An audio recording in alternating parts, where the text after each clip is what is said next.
Hi friends, இன்றைக்கி என்ன வீடியோன்னு பார்த்தீங்கன்னா சீம் பால் வச்சு இன்றைக்கி எப்படி கடம்பு செய்யலான்னு தான் பார்க்க போகிறோம். இது வந்து பால் ஒரு 1/2 லிட்டர் பாலுங்க.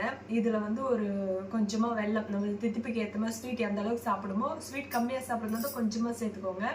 கொஞ்சம் நல்லா சாப்பிடுவேன் அப்படின்னா கொஞ்சம் எக்ஸ்ட்ராவே வெல்லம் சேர்த்து நல்லா பிசைஞ்சிட்டு வடிகட்டி எடுத்துட்டு கொஞ்சமாக ஏலக்காய் பொடி போட்டு இட்லி பாத்திரத்தில் கொஞ்சமாக தண்ணி விட்டு ஒரு ஸ்டாண்ட் மாதிரி வச்சு இது அதுக்கு மேலே இந்த பாத்திரத்தை வச்சு வேக வச்சு ஒரு 1/2 hour கழிச்சு எடுத்தோம்னா சீம் பால் கடம்பு ரெடி. உங்களுக்குலாம் பிடிக்குமான்னு சொல்லுங்கள். யாரால இதை சாப்பிட்டுருக்கீன்னு சொல்லிட்டு மறக்காமல் கமெண்ட் பண்ணுங்கள். எப்படி செய்யலான்னு பார்க்கலாமா?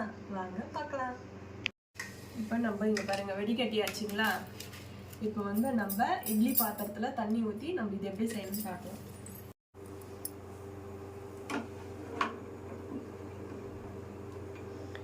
இங்கே பார்த்தீங்களா ஃப்ரெண்ட்ஸ், இட்லி பாத்திரத்தில் இது மாதிரி பண்ணிவிட்டு வடிகட்டி ஏலக்காய் லைட்டாக போட்டு இதில் வச்சாச்சு.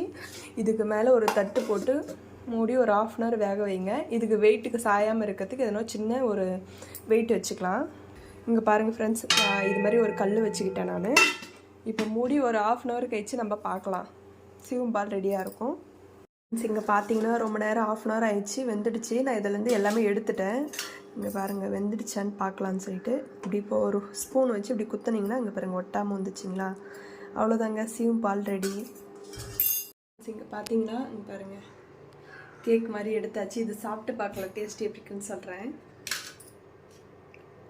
இங்கே பாருங்கள், ஸ்வீட்டில் நல்லா இருக்கு பாருங்கள், கேக் மாதிரி இருக்குது. நீங்களும் இதே மாதிரி செஞ்சு ட்ரை பண்ணி பாருங்கள். உங்களுக்குலாம் பிடிக்குமான்னு சொல்லுங்கள். பாய்.